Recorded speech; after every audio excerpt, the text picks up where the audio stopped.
All right. So we're going to be discussing atheism tonight. And the subtitle, as you can see, is Why It Can't Hold Its Own Weight. Atheism, why it can't hold its own weight.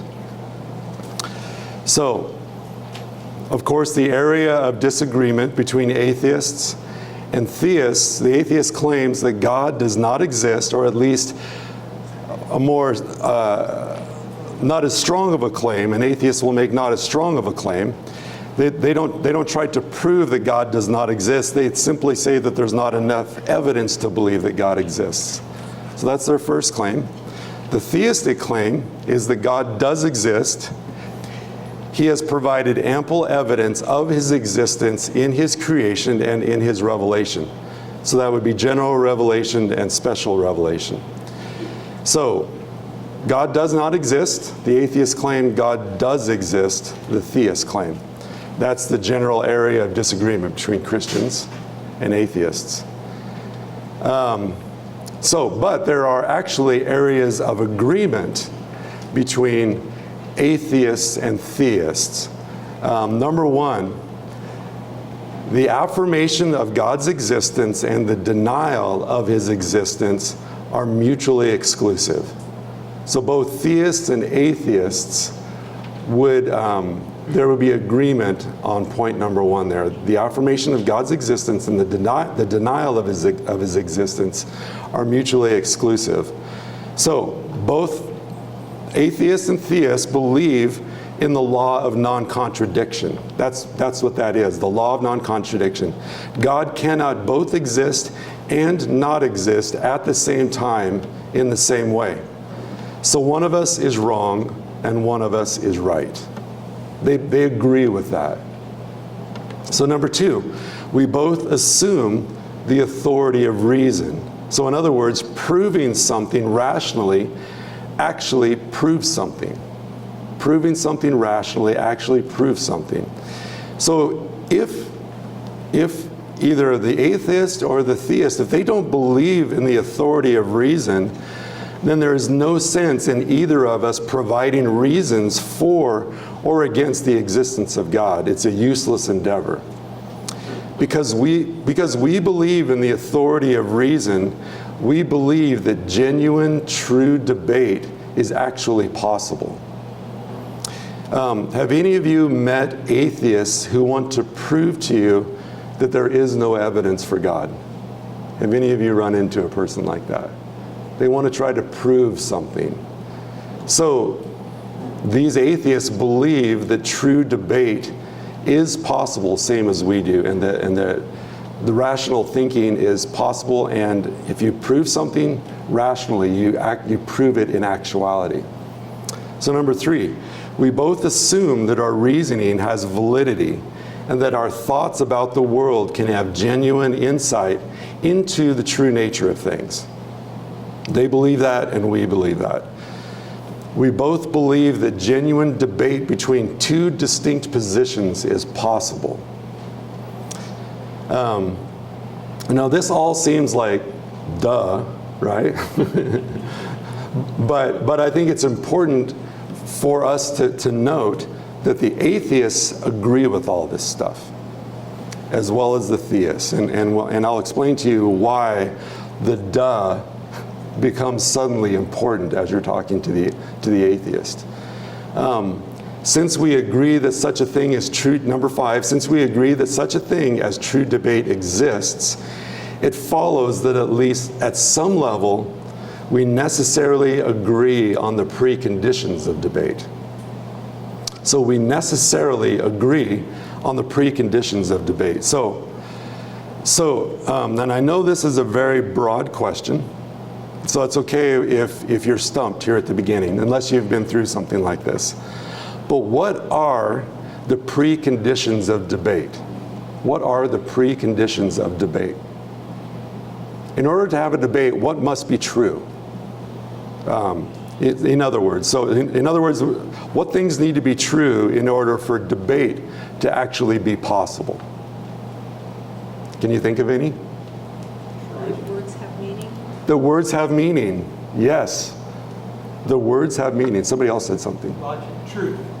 The logic must exist, and truth, that there's an actual big capital T truth, right, to be had.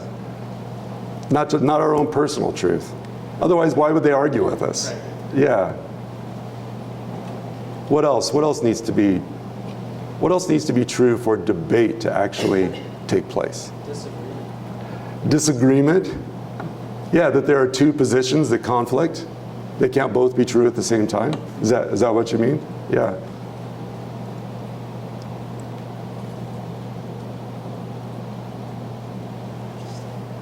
Any other thoughts? So, I have a slide there. It says, now I'm confused about something. It says, if the basic nature of the universe is as the atheist claims, then how can we account for non-material and authoritative rationality? How can we account for non-material? So the laws of logic, you can't weigh them, right? You can't measure them. You can't put them in a bag and carry them around with you. So the laws of logic are not physical things, and yet they have authority. So how can we account for this non-material thing called rationality that has authority in all of our lives? How can we account for that if the universe is as the atheist claims? So if atheism is true, on what basis do we trust reason? If atheism is true, on what basis do we trust reason? And how do we account for the existence of true thoughts? How do we account for the existence of capital T truth? If thoughts which correspond in an orderly manner with the world outside, if atheism is true. So, let me explain. The atheist foundational claims about the nature of reality seem to exclude the possibility of reason. Let me say that again. The atheist foundational claims about the nature of reality seem to exclude the possibility of reason. The atheist must give an explanation for the existence of reason that is consistent with atheistic presuppositions about the nature of the universe. So, what are the presuppositions of atheism? On the slide there's a box that's filled with a bunch of little dots. And then the slide, if it was up behind me, you'd see that all the dots are moving and bouncing off of each other. You know, like a big pool table with a whole bunch of pool balls that just keep running into each other. So if atheism is true, the universe is nothing more than time and chance acting on matter. This universal, and that is across the entire universe. There's no place where that there's an exception to that. There's no place where an atheist would say, this is where something spiritual is helping the process. No place like that exists. So this universal process necessarily includes our brains, right? So our brains are filled with matter where time and chance are acting on that matter. Therefore, our thoughts are nothing more than the end of a purely natural chemical process. Our thoughts are a secondary effect or a byproduct of a chemical reaction taking place between the walls of our skull. So, we'll get into that. In the same way that a chemical reaction happens and you see flames, right? Flames are just the result of a chemical reaction taking place, and smoke. That's all our thoughts are in the atheistic world. They're just the epiphenomenon. They're just our thoughts just come out of, just like smoke, out of a chemical process. These thoughts do not influence that chemical reaction any more than smoke rising from my computer causes it to not work anymore, right? You let the smoke out. That's what my brother would always tell me. You can't let the smoke out of the computer. That's what it runs on. If you let the smoke out, it won't run anymore. So in the same way that the liver secretes bile, the brain secretes thoughts. Our will has no more influence over thought secretion than it does over bile secretion. Are there any questions so far? This is called presuppositional apologetics.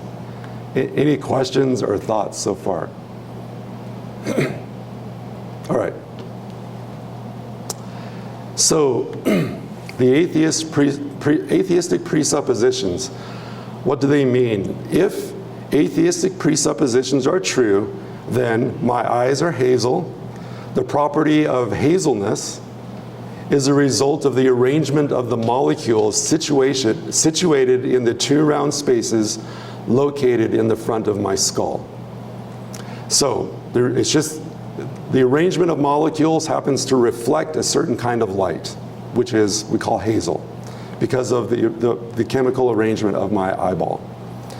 My thoughts are either theistic or atheistic. The property of theismness or atheismness is the result of the reaction of molecules located somewhere between the walls of my skull. Just like eye color, my theism is just like that. It's just like eye color. If the universe is as the atheist claims. So, on the next slide, there's a bottle of Mountain Dew. We'll call it atheism. There's a bottle of Dr. Pepper. We'll call it theism. If the atheists are right about this, then the difference between an atheist's thoughts and a Christian's thoughts is the same as the difference between shaking up a bottle of Mountain Dew and a bottle of Dr. Pepper. The atheist fizzes atheistically, and the Christian fizzes theistically. It's just a chemical reaction. Pastor Doug Wilson says that if we were watching a debate between these two bottles of pop, fizzing, would it occur to us to ask which of the bottles of pop were winning the debate? Right? If we were to observe a chemical reaction in a laboratory, it would never occur to us to say that that reaction was either true or false. It just is. A chemical reaction just is. It's not true or false. So in the world that the atheist describes, our mind is just a chemical reaction, and the thoughts that come out of that mind they just are. You can't just label them true or false, because you don't do that with any other chemical processes. So if atheistic presuppositions are true, then atheists do not hold to atheism because it is true, but rather because of a series of chemical reactions in their craniums.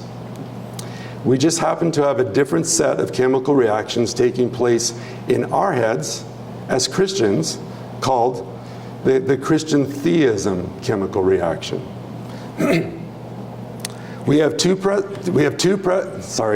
separate sets of atoms banging around randomly, and we get two separate results. If true, then the atheist has no reason to trust his thoughts. If this is true, then the atheist has no reason to trust his thoughts, including the notion that his thoughts are just a chemical reaction. Right? So, if the atheistic presuppositions are not true, then of course they're not true. That's a tautology. It's just true. But if the atheistic presuppositions are true, then they are being inconsistent, which makes them necessarily false. Does that make sense? Like, what they are doing is they're sitting on a branch, and then they are sawing that branch off with their own argument. So They are playing themselves. They are fighting against themselves with their own presuppositions. So either way, atheism is epistemologically bankrupt. And epistemology is the study of knowledge. How do you know things? They are trying to use reason to prove that God does not exist and thereby destroy their ability to reason altogether. Any questions at this point, or you see any possible workarounds for the atheist? Yes. I had a thought that if an atheist claims that thoughts are just chemical reactions, you could ask the question, doesn't that mean that you believe that you can create thoughts by chemical reaction? If we researched it, for example. So wouldn't they research that if that's the case? Wouldn't they research?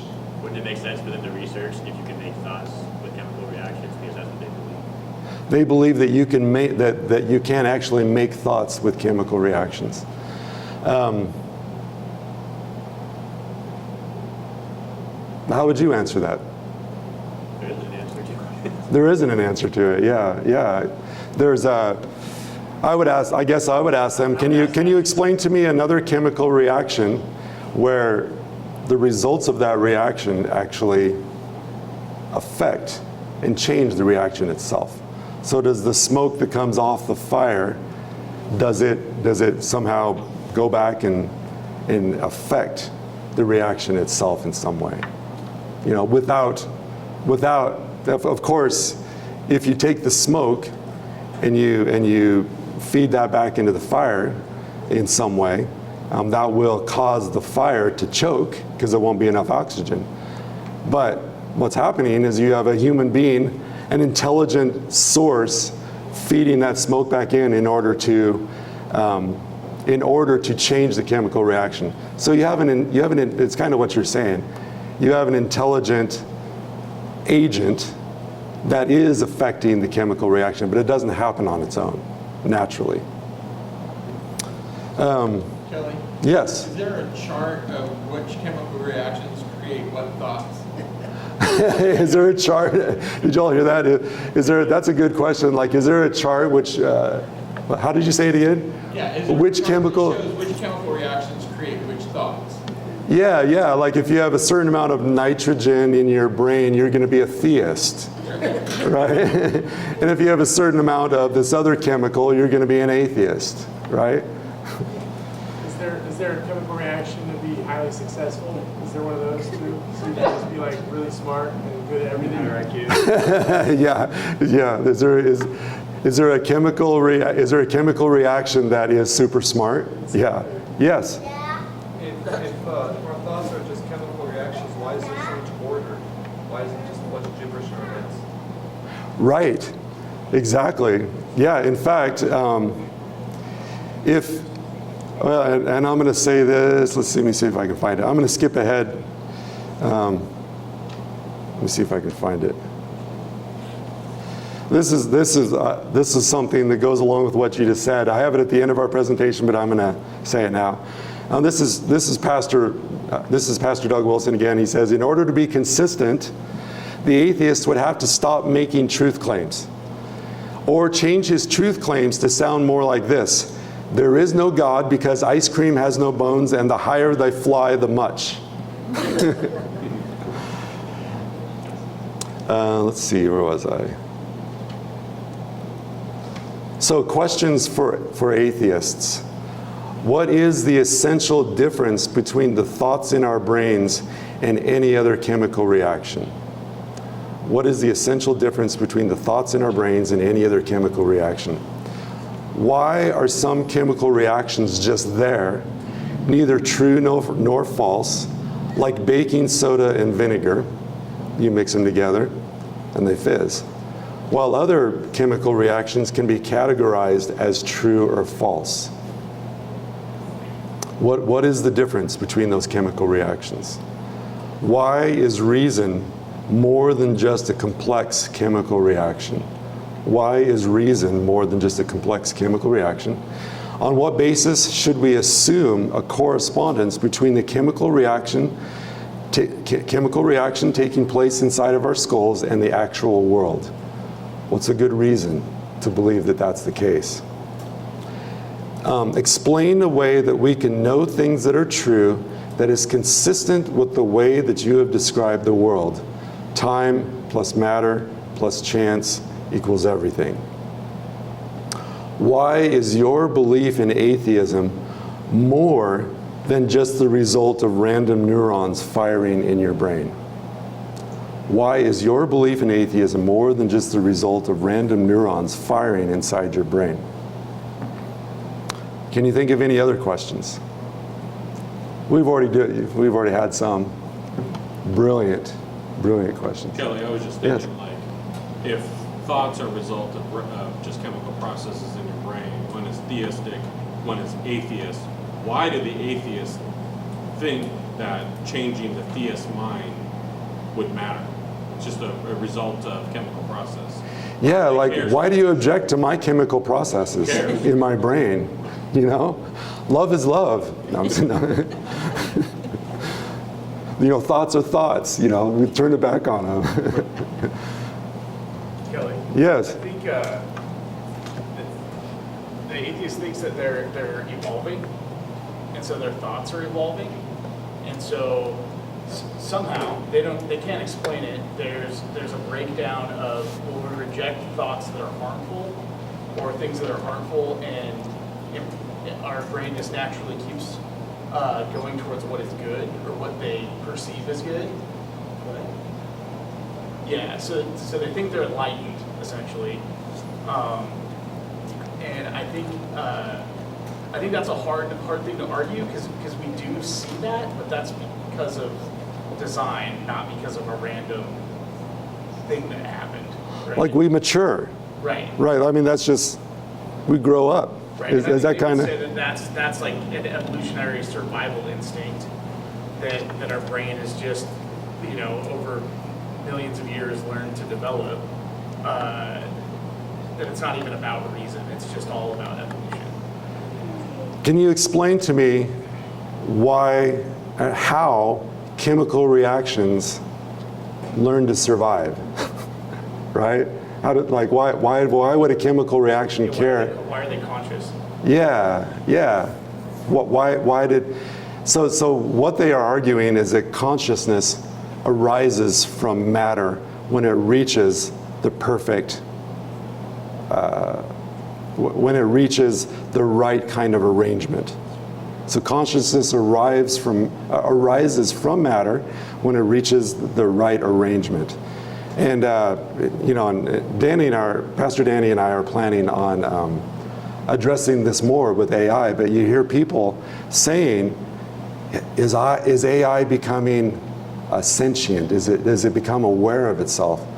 What they're saying is that they're resting that question on atheistic presuppositions. So the same as, you know, we have a chemical process in our brain, and it reached a certain point, the arrangement of those molecules in our brain reached a certain point where it clicked, and all of a sudden, I know who I am. You know, we have consciousness. But that's not how God describes human beings. We have a spirit, and that spirit is our consciousness. And we have a spirit and we have a body, and they interact. Don't ask me how exactly they interact. If I knew that, I'd be a lot richer. But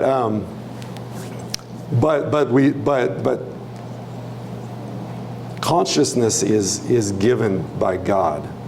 It is bestowed by God. It does not arise from a correct arrangement of matter. And so we have a whole bunch of hard drives. You know, you think of AI, all these data centers. There is never going to be the right arrangement of ones and zeros in computers to give rise to actual consciousness, to actual sentience. because that is what the atheist claims human beings are, right? And so it's not going to happen with computers. Like, we may get computers that do dumb things because they've been programmed to do dumb things, but they're not going to be making decisions. They're not going to be sentient. Are you talking about singularity? Maybe. So Depends on what that is. So I think it Yeah. will evolve itself essentially until a point of this thing called singularity, and that Where it becomes sentient. Yeah, that can never happen because of the Christian worldview, essentially. Because it's philosophically impossible from a Christian view of consciousness and nature. Does that make sense? So I thought about it. Sorry. No, that's all right. I think maybe it will happen, but it will only happen because we programmed it to happen. Yes. So an outside force that was created by God will then create another thing, right, that will think it's sentient, but it only has sentience because we gave it sentience, which isn't true sentience. Right. Yes, it'll have the appearance of sentience because it's programmed very well. Does that make sense? But it will never, a soul will never arise from a computer. Does that make sense? Any other questions on that? Yeah, David. So, if thought is the result of chemical process, doesn't that violate non-contradiction? Because what chemical processes are about? You have two chemical processes that produce different results. One atheism, one theism, right? Right. But you're saying that if it's just a result of it, that they're equally valid, it's just a chemical reaction. But doesn't that violate the non-contradiction? Right, yeah. So what happens when you commit to atheistic presuppositions is you destroy rationality, you destroy science itself. You destroy meaning, you destroy morality. All of these things are necessary for debate, right? And the atheist is committed to debating you, to proving that God does not exist, but their presuppositions. So it's like they're standing on they're standing on our stage, on the Christian stage, on our foundation, trying to argue that the foundation does not exist, right? And I think that's in one of my next slides. So, necessary assumptions. In order to argue with a Christian, an atheist must assume some things that his own worldview cannot support. Number one, some people's thoughts are more true than other people's thoughts regarding the nature of reality. Number two, our minds are far more than complex, well-shaken bottles of pop. Number three, reason has genuine authority and determines what we ought to believe. Number four, the process that is happening in our brains is not random but well ordered. Number five, the arrangement of molecules called the human being has the ability to discover the true nature of reality. Number six, there is a true correlation between what is happening in our brains and the world outside of our brains. So the atheist must assume these things to even have a debate with you. And his worldview cannot support it. So, any questions on those points? So, the atheist is, do you remember those books when we were kids, The Borrowers?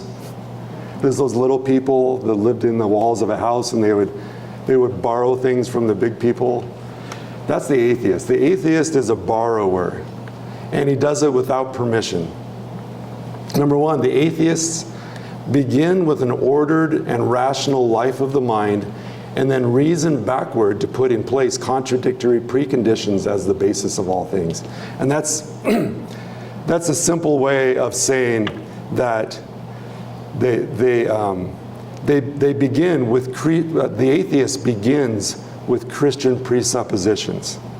And then they use that foundation than to argue that that foundation does not exist. So in a sense, I as a theist, I stand on the presuppositions that allow for debate. And then I argue for my point. I debate, right? The atheist stands on a foundation that does not give a foundation for the possibility of debate, and then they debate. So they're contradicting themselves. So you could say the motion carries by 3-1. The motion carries for the theist by 3-1. Me by what I assume and by what I say, and the atheist by what he assumes, but for some reason is unwilling to say. Does that make sense? Theologian Cornelius Van Til says this is not unlike a child who is angry at her father and wants to slap him in the face. She is not tall enough to reach his face, so in order to fulfill her desire, she must first sit in his lap. Otherwise, she cannot reach. That's the atheist. They have to climb up in their father's lap because they can't reach him to slap his face. So number 2, atheists bring proofs that they think will give reasons to deny the existence of God, but in their basic worldview assumptions, they deny the preconditions for the existence of proofs and debate. If the universe is set up the way atheists believe, then they cannot have a world in which order and rationality are authoritative because that world is the world that God made. That world is the world that God made. It is not the world that time plus chance plus matter produced. The atheist must borrow order and rationality from the Christian worldview in order to attack Christianity in a reasoned and ordered way. They have to borrow our weapons. They have to borrow Christian weapons in order to turn around and fight with Christians. They borrow without asking, which is very rude. That's my last point on that one. So what exactly is being borrowed from Christianity? The transcendent God is a creator of all things, and he has formed the world to reflect his glory. So not surprisingly, we may then see the imprint of what he has done in everything that he has made. Most importantly, we can see that we are created in his image, and so we then have a basis for assuming that our thoughts can in principle be coherent because we are made by him, the creator of all things. We can trust that our thoughts can, in principle, correspond with his created reality because the same God that created our reasoning ability created all things, created the actual world that reasoning ability inhabits. And this is why the Christian does not contradict himself when he agrees to discuss issues of proof and reasons for and against God. So as a Christian, I know that reason is authoritative, and I know exactly why. Reason is a part of God's nature. Therefore, his creation and the image bearers that reside in that creation, us, we have minds that can reason. And that reason can correspond with the reality that he has created, because the same one that created reality created us. They borrow more than reason. They also borrow objective morality. All right. So conclusions. Actually, is there any thoughts, any questions, anything that anyone wants to say? All right, conclusions. Every time an atheist attempts a proof against God, he is pointing to the only possible ground of proving, the eternal Logos, and most certainly not matter in motion. John 1:1 says, "In the beginning was the Word, and the Word was God. In Greek, the word for word is logos. This word corresponds with the Greek idea of reason and order. It's where we get our word logic. So Jesus, you could say Jesus in the beginning was the logic, and the logic was God. The logos was God. He's more than logic, but that is part of it. If the basis for thought is a chemical reaction in our cranium, then we have no reason to trust any of our thoughts, including the idea that there is a chemical reaction going on in our cranium.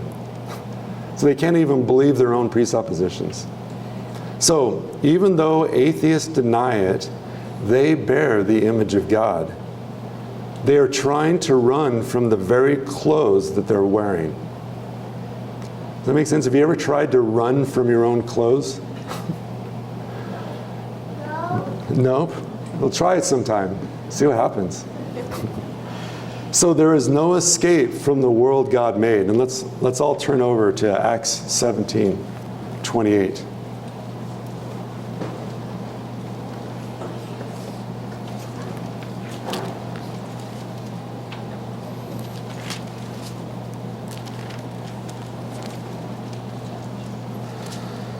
Acts 17:28.